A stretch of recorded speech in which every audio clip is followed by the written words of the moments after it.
Era un reconocimiento de gloria, ¿verdad? Al hijo de David. Ahorita vamos a ver un detalle muy interesante respecto de esto. Era un reconocimiento del rey y el Mesías que ellos esperaban, ¿sí? Pero el punto 2, hermanos, también. Esta misma gente, lo hemos platicado ya varias veces, o cada año, esta misma gente, que el domingo lo recibieron de esa manera, para el viernes ya estaban pidiendo su crucifixión. De esa misma gente. Entonces, ¿qué es lo que podemos entender de esto? Una,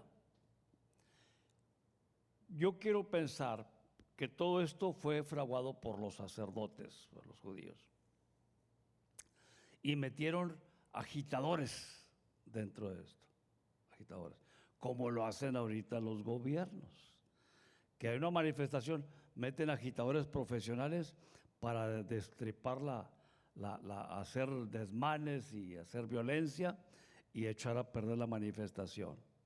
Entonces, son infiltrados. Entonces, yo quiero pensar que los judíos metieron infiltrados, agitadores profesionales, se puede decir, para que provocaran ese cambio de actitud.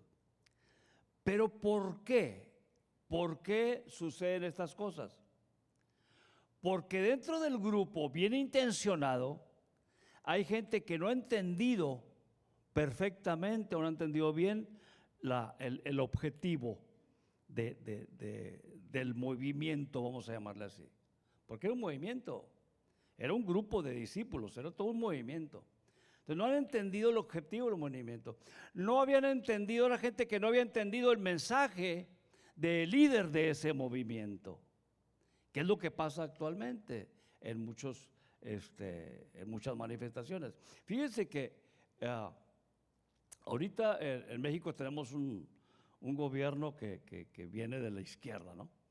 Y el anterior, que era Obrador, viene de la izquierda también. Y yo me recuerdo que siempre Obrador insistía, no caigan en provocaciones, no caigamos en provocaciones. ¿Por qué? Porque él sabía que iban a mandar infiltrados para reventar las manifestaciones pacíficas que él hacía. Y él se jactaba mucho de eso. Hemos hecho manifestaciones y ni un vidrio se ha roto. Pero él siempre insistía en eso. Y estaba viendo un video que hicieron no sé, los canadienses o los gringos, no sé, hacer un reportaje respecto a Claudia Sheinbaum, nuestra presidenta. Y ellos pues le estaban echando flores hasta eso a Claudia. Pero pasaron un video cuando ella todavía estaba de estudiante en la universidad y ya andaba en la grilla.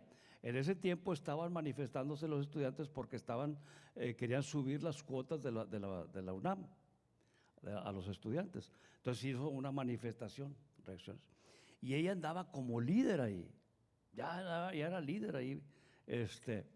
Y ella menciona lo mismo, decía, tengan mucho cuidado, no caigamos en provocaciones. ¿Sí?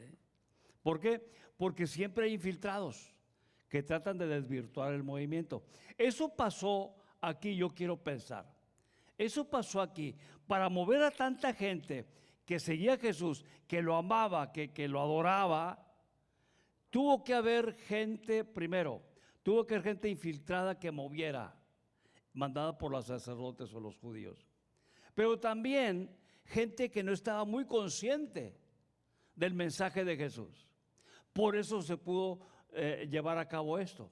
Ahora, ese es en el plano humano, ¿sí? Pero en el plano divino, en el plano espiritual, era un plan de Dios. Así de simple. Esto tenía que pasar. No sé si se acuerdan ustedes cuando Jesús anuncia su muerte, pocos días antes.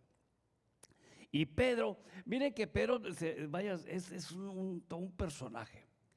Pedro era impetuoso y todo, pero también como que él, en cierta forma, como que él trataba a veces, nada más ese detalle me hace ver esa actitud, esa forma de ser de Pedro.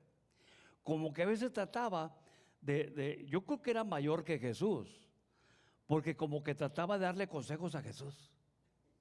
A veces trataba de darle consejos a Jesús. Cuando él les dijo que voy a morir, y lo saca para, no, ven para acá, ven para acá. No, que no te pase eso, que no te pase eso, no permitas eso, le dice Pedro a Jesús. Y es cuando Jesús le dice, apártate de mí, Satanás, ¿sí? Apártate de mí, Satanás. Pero Pedro era ese tipo, de que a su líder quería darle consejos. Así de ese tipo era Pedro. Él ya trae ese ímpetu de liderazgo, ¿no? Y el Señor Jesús lo reconoció y lo vio, y por eso le dio el encargo de liderar al grupo. Ya una vez que él iba a partir, ya una vez resucitado, pero antes lo confrontó. Pedro, ¿me amas? Pastorea mis ovejas. Fue cuando lo confronta 3 veces, ¿no? Bueno, entonces, Pedro era ese tipo esa tipo de calaña, dice por ahí. Era todo un personaje que luego a veces quería darle consejos a Jesús. Y yo no creo que haya sido la primera vez, no lo creo. Yo creo que era una actitud de él. Entonces, aquí lo que podemos ver, hermanos, que el móvil de todo esto, primero, fue el celo de los fariseos. Pero el caldo de cultivo era la ignorancia del grupo, de muchos del grupo, que no tenían muy claro el concepto del mensaje de Jesús. Ahora, ¿por qué? Hay que entender las razones también. Si leemos en los Salmos y antes de los Salmos, cuando se profetiza la venida del Mesías, se profetiza un Mesías guerrero. Todavía Isaías, a los primeros capítulos, capítulo 11 específicamente, habla o detalla o menciona o ilustra un Mesías guerrero que vendría a traer libertad al pueblo. Pero ahí en ese 53 cambia el mensaje de Isaías y entonces presenta al Mesías o al siervo sufriente. Esas dos dualidades presenta Isaías respecto del Mesías. Primero lo presenta como el guerrero, como el rey libertador, pero luego lo presenta como el siervo sufriente. Entonces la gente pues no solamente los poco estudiados, porque ni los fariseos lo entendían, la gente no entendía. Unos tenían el concepto del Mesías guerrero, pero otros tenían la convicción del Mesías sufriente. Y de esa gente que lo aclamó y todo, de los que sí tenían el mensaje correcto, adecuado, pues eran sus discípulos, los 12. El resto estaban dentro de la gente que decía, pues crucifícalo, no nos sirve ya, no nos sirve. Queríamos que nos liberara, pero se está dejando crucificar, no nos conviene. Nosotros queremos al guerrero, ¿sí? Entonces no es. En pocas palabras dijeron, no, nos falló, no era este. Y por eso, pues dijeron, no, pues crucifícalo. Mejor tráenos a Barrabás, que era un guerrillero. ¿Sí? Tráenos a Barrabás, que era un guerrillero. Por eso se dan esas cuestiones, por una falta de concepción adecuada respecto del Mesías. Nunca entendieron, y es que esa es la clave de las profecías, hermanos. Para entender las profecías tienes que escudriñar todo el contexto y tienes que aprender a tratar de discernir los tiempos.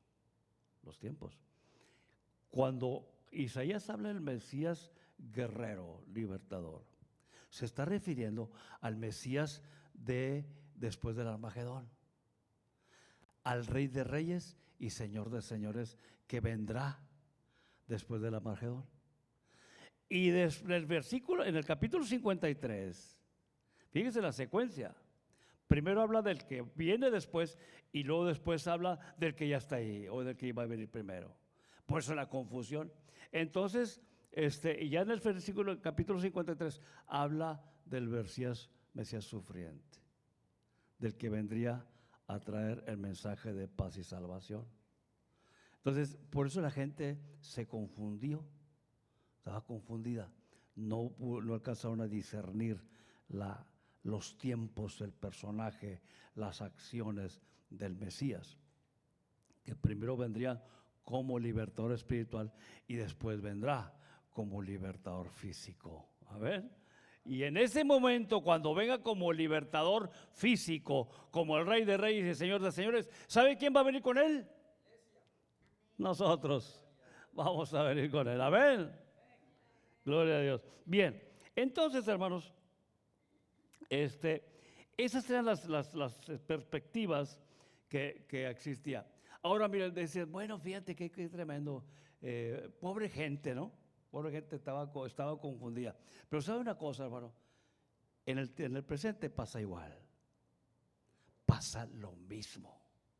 Una ocasión estábamos en el aeropuerto de la Ciudad de México, esperando a que saliera el avión, pero se detuvo. Ya iba carreteando, se le llama. Ya iba carreteando para enfilarse a la pista y se para. Y se desvía y nos sacan del avión y los llevan a uno que le llaman remotas. Hagan cuenta como un camión que sube y baja así, como una cabina, ¿no? Entonces nos metieron ahí y nos llevaron a otro lugar, por los hangares, para esperar. ¿Por qué? Porque aquí en Nuevo Laredo había tormenta. Había tormenta aquí. Entonces solamente tenía que esperar porque pues las tormentas son peligrosas, son riesgosas. Entonces ahí nos tuvieron. Y hablaron, no, pues que estamos esperando, vamos a esperar a ver si el tiempo mejora en Nuevo Laredo y está una tormenta y no sé qué. Y estábamos nosotros sentados y hacia adelantito estaba una mujer ahí. No, en el nombre del Señor, en el nombre de Cristo, todo va a estar bien. Y dije, mira la hermana, no, vamos a tener fe de que todo va a salir bien, y en el nombre de Jesús. No, mira qué bien. No, pues bien. Y total, sí. Pero ya total, ya no sabes, no, ya vamos al avión, ya se tranquilizó ahí en Nuevo Laredo, que vamos. Ya nos subió y nos tocó ahí también, la hermana. Un asiento adelantito, sí. Y atrás de ella iban unas monjas. Entonces, por cierto, cuando estaba ahí, no, que todo va a estar bien, le digo, hermana, ¿a qué iglesia pertenece usted? Y ya me dijo que no les voy a decir para no quemarlos. Entonces, ya cuando estábamos en el avión, dice, no, todo va a estar bien. Y volteé y le dice a las monjas, hermanas, oren por ustedes que están más cerca de Dios, oren para que todo esté bien. Ahí se perdió todo. Ahí me dijo la clase de cristiano que era. Entonces, hay gente así, todavía hay gente así, hermanos, que ha caminado en el Evangelio, pero no tiene claro el concepto de lo que es el cristianismo. Hay mucha gente así. Yo me he topado con muchos hermanos que todavía le buscan a Dios y le rezan a sus santos. ¿Sí? Todavía. Entonces no han entendido el mensaje. Bueno, yo me convertí por un hermano que tengo de aquello de Dallas, que vino en una Navidad y trajo el cassette de Paulino Bernal porque él era fanático de los Bernal. Y no se perdía conciertos. Cuando iba Paulino Bernal a Dallas, él iba. Y una vez en un concierto él fue, y se trajo ese cassette de cantos, pero al reverso venía el testimonio de Paulino Bernal. Y ahí lo vimos en la casa. Mira, vamos a ir de este cassette. Y en la casa de mamá, un 25 de diciembre. Y pues bueno, Dios tenía sus planes. Ahí fue cuando yo caí de rodillas y me entregué al Señor. Y todo el mundo asustado, oye, ¿qué le pasó a este? Pues, todos inconversos, nada más mi esposa era cristiana y él que estaba zancochado. Entonces, oye, ¿qué le pasó? Oiga, pues no, pues ya se entregó a Cristo. ¿Cómo que sí? No, pues sí. Bueno, él fue el instrumento para que yo me entregara al Señor. Pero él hasta la fecha, él y su esposa, van a los conciertos así de tipo cristianos, pero siguen siendo católicos. Todavía le rezan a la Virgen María y a la Virgen de Guadalupe y ellos sienten que son cristianos. Y por más que yo, ya hace rato que no los veo, yo les hablé del evangelio, les explicaba, siguen igual, siguen igual. Así hay mucha gente, hermanos. En nuestras iglesias hay mucha gente así, que no ha entendido con claridad el mensaje del evangelio. Si ahorita, cuando tenemos las redes sociales, tenemos tantos instrumentos, tantos material para aprender, para entender el evangelio, hay mucha gente que no ha entendido bien el evangelio. Imagínense en aquel tiempo, hermanos, que ni a la escuela iban. ¿Se imaginan ustedes? Por eso te explicas por qué, de una manera humana, por qué crucificaron al Señor Jesús. No había concepto adecuado, no entendían. Y luego aparte, la Torá, el Antiguo Testamento, pues nada más lo leían los sacerdotes y ellos se los explicaban. Y luego malinterpretado por los sacerdotes, pues pobre gente. ¿Sí? Entonces pasa como sucedía anteriormente, que nada más los sacerdotes católicos leían la Biblia y luego las misas las daban en latín para acabarla. La gente que sabía, pues nada más lo que le decían, ahora María, ahora la guadalupana y esta y los santos y todo, y échale su limón de ahí. ¿Sí? Es lo único que sabía la gente. Entonces ya ahorita ya hay un despertar, pero pues igual está muy arraigado el evangelio erróneo que nos trajeron los españoles a México. Bien, entonces mis hermanos, el asunto fue que no había concepto correcto. Pero también hay otro segmento de cristianos, y eso es de lo más preocupante en la actualidad. Hay cristianos que fueron discipulados, fueron enseñados en un evangelio de emociones, y donde si en un culto no hay emotividad, no hay unción. No estuvo la presencia del Espíritu Santo. Qué error tan garrafal. ¿Por qué? Porque el Espíritu Santo llegó contigo, dentro de ti, cuando tú llegaste aquí. No, y hay cantos, hermanos. Hay cantos que hablan de esto. ¿Cómo dice? Hay un cantito que decía, vamos orando hasta que baje o no. Espíritu Santo, bienvenido a este lugar. Espérame tantito. ¿Cómo que bienvenido si ya vino contigo? ¿Sí? No, Él no va a llegar, Él ya llegó dentro de ti. ¿Sí? De hecho, una vez hablaba con un predicador y me decía, no, sabes que yo, para mi concepto, el mover del Espíritu Santo, el mover de la iglesia en la actualidad, es porque el Espíritu Santo, así como en la antigüedad, el tabernáculo se movía, y donde iba el tabernáculo, ahí iba la presencia de Dios, el tabernáculo. Entonces, era donde se manifestaba la gloria de Dios en el tabernáculo. Entonces el pueblo iba avanzando, se llevaba en el tabernáculo y allá se manifestaba el Espíritu Santo, la gloria de Dios. Entonces dice, ahorita en la actualidad pasa lo mismo. El Espíritu Santo se mueve y va donde lo lleven. Digo, ¿cómo? Sí. Por eso hay un avivamiento aquí, pero no se apaga. ¿Por qué? Y se va para allá y otro avivamiento allá. ¿Por qué? Porque el Espíritu Santo se movió. Dije, ¿cómo? Eso no es lo que me dice la palabra. La palabra, el Nuevo Testamento, que es donde entra el Espíritu Santo a escena para bendecir al pueblo, me dice que el Espíritu Santo ahora está en nosotros. Ahora el templo, el tabernáculo es mi cuerpo, donde está el Espíritu Santo de Dios. Y donde quiera que voy, va el Espíritu Santo. Entonces, no, el Espíritu Santo no está en el colectivo, está en el individuo. Y se manifiesta donde el colectivo busca de corazón a la presencia de Dios. Entonces, pero hay esos conceptos. Y por eso mucha gente vive engañada. Y si no hay emoción, no estuvo el Espíritu Santo. Es ¿cómo? Estuvo apagada la gente.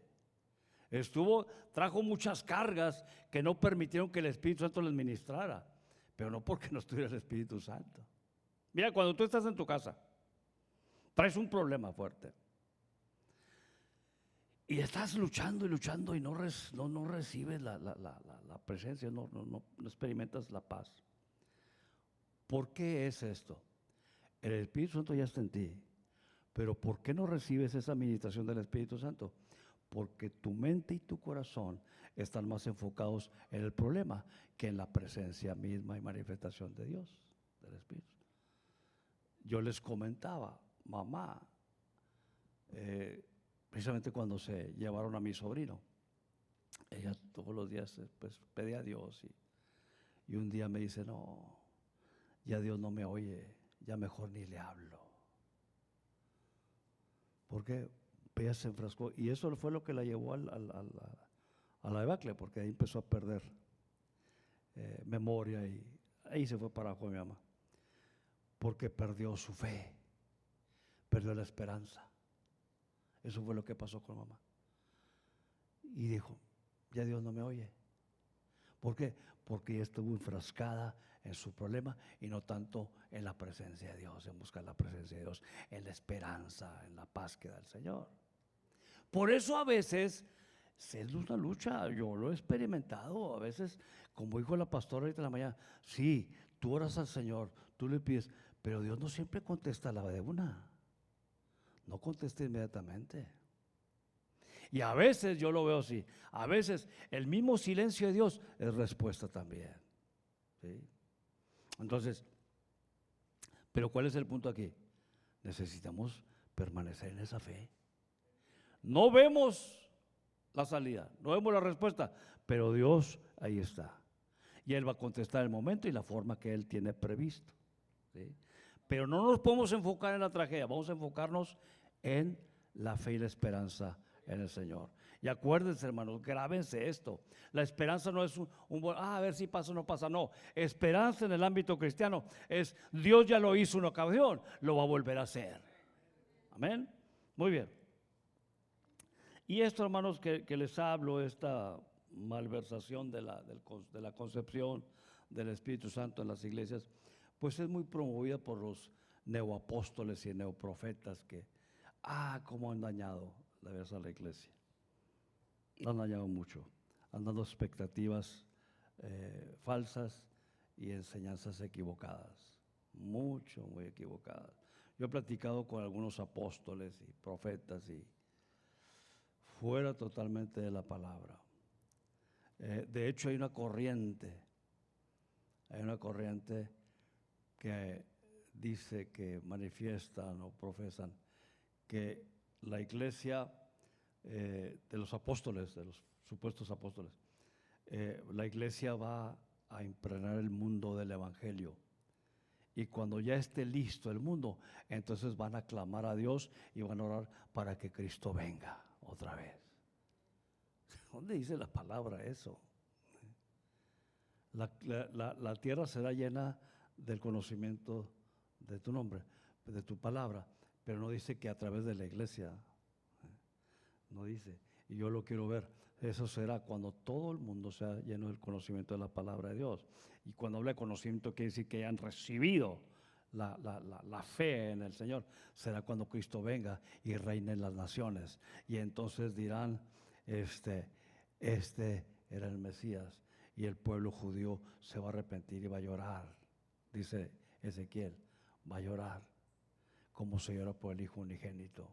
Y le van a decir, ¿qué heridas son estas en tus manos? Y él les va a decir, con ellas fue herido en la casa de mis amigos. Entonces el mundo será lleno del conocimiento de Dios. Pero no ahorita. Hay mucha gente que ni siquiera quiere saber del evangelio. No va a ser posible. Pero esas son de las enseñanzas que han introducido. Bueno, ya han acabado con el rapto, definitivamente. No, para ellos no hay rapto. No va a haber rapto. Punto. Entonces, es algo tremendo esto.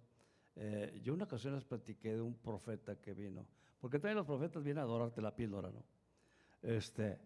Vino aquí en la Texas una iglesia, un congreso de jóvenes, Y el pastor de la iglesia le dijo, ¿y sabes qué, brother? Profetízales a mi hijo y a su novia. No quiero esa muchacha para mi hijo. Profetízales algo ahí. Entonces este cuate, a la hora de ministrarles a los jóvenes, le dice al muchacho, Dios me dice que tú no debes de casarte con ella. Tu novia, porque también el pastor le dijo cuál era la que quería. El Señor me dice que tu novia, tu esposa, debe ser ella. Y imagínense el chamaco, pues dijo el profeta. Y luego a la novia le dice, este no es el hombre para ti. Dios lo tiene reservado para otro proyecto. Pues se casó, el chamaco se casó con la otra muchacha porque dijo el profeta. Pues a los 6 meses ya estaban separados. Obvio. ¿Sí? No era la voluntad de Dios. Era la voluntad del papá con la complicidad del profeta. ¿Sí?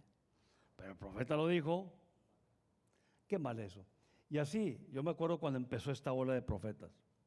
Eran los congresos, a los jóvenes. Y Dios te va a llevar a las naciones. Hay muchos músicos frustrados hoy en día por eso. Dios te va a llevar a las naciones. Cristo te va a llevar a las naciones. Pero con la idea de que vas a ser famoso. Pues no. Cristo no los llevó a las naciones. Se quedaron en la misma iglesia. ¿Sí? Y se quedaron frustrados. Pero era la profecía siempre con los chavos. Cristo te va a las naciones. No es cierto. Es más, de hecho, un muchacho, me acuerdo que le profetizaron, muy buen cantante, muy buen músico. Pues sí, se fue a las naciones, pero fue con un grupo mundano allá en México. Ya está bien metido en el pecado, en el mundo. Allá se lo llevó el profeta. Muy bien. Y el tercer punto, hermanos. Necesitamos aprender a tener un compromiso verdadero. ¿Sí? El mismo pueblo que lo alabó, que lo exaltó a Jesús, ese mismo pueblo estaba hablando, crucifícalo, crucifícalo. No había una convicción, no había un compromiso. Eso necesitamos nosotros desarrollar, un compromiso verdadero, un compromiso real y firme de convicción de buscar al Señor. Necesitamos desarrollar esa convicción, hermanos, porque esa convicción es inamovible. Cuando tú aprendes a vivir no por emociones, sino por convicciones, es algo que no te mueve. No cualquier cosa te va a mover. Van a llegar las aguas con ímpetu y tú vas a estar firme. ¿Por qué? Porque tu fe va a estar cimentada sobre la roca.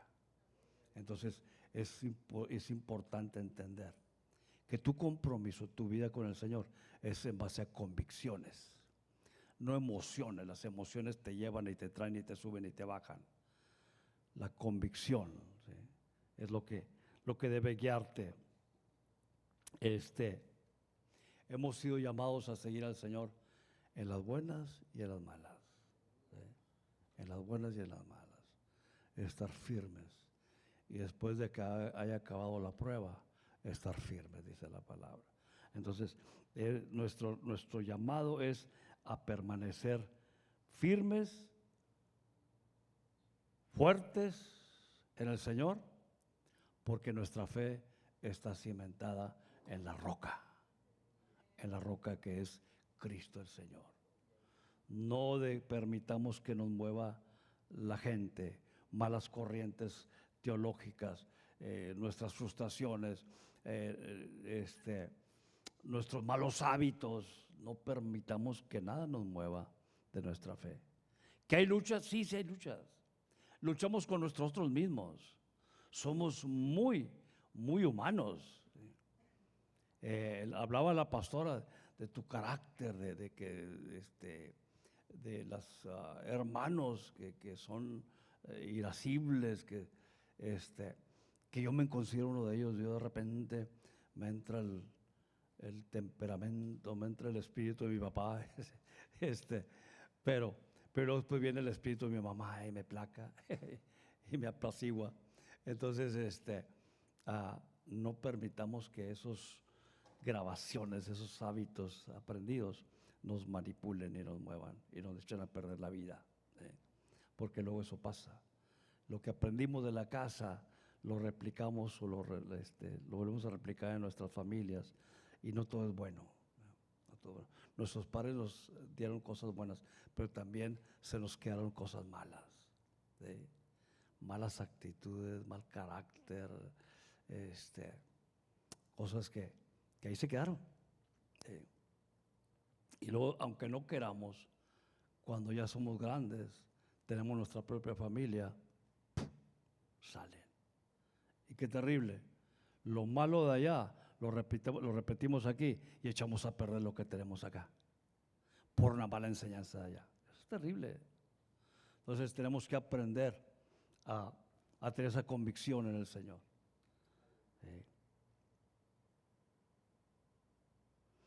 Por cierto, tengo un mensaje muy interesante que Dios me dio respecto de eso, de todas esas cuestiones que traemos arrastrando ahí. Luego lo meditaremos. Concluimos, hermanos. El mensaje del Domingo de Ramos, hermanos, de la entrada triunfal, el mensaje es la victoria. Victoria. Cristo entró como Rey victorioso. Y sus hijos debemos de ser príncipes victoriosos. ¿Sí? Victoriosos. No quiere decir príncipes sin problemas. No, victoriosos. Que nuestra fe nos lleve siempre a la victoria. Victoria sobre nosotros mismos y victoria sobre las pruebas que tenemos. ¿Sí? Porque a veces nosotros mismos nos saboteamos. Victoria sobre los demás, sobre los problemas, y victoria sobre nuestra esencia, nuestro hombre carnal. Y esto, hermanos, terminamos con esto. Eso debe ser cotidiano.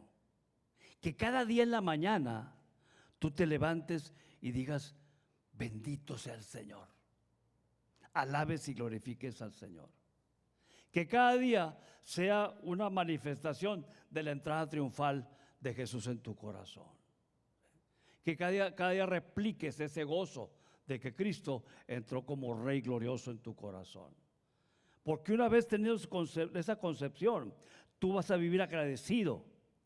Agradecido por lo que Dios te ha dado y por lo que todavía no te da. Por las cosas buenas que te han sucedido y por las cosas malas que te han sucedido. Tú le vas a dar honra y gloria al Señor por siempre, porque Él tiene cuidado de ti y Él lo va a hacer.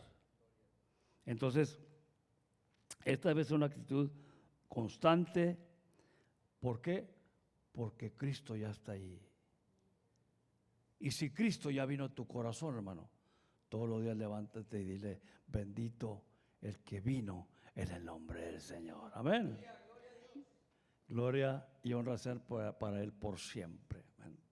Porque Él vive y reina para siempre. Amén. Me gusta mucho esa expresión que han acuñado los hermanos. Él vive y reina para siempre. Amén. Él vive y reina por los siglos de los siglos. Amén. Y vive en mi corazón y reina en mi corazón. Amén. Padre, te damos la honra y la gloria.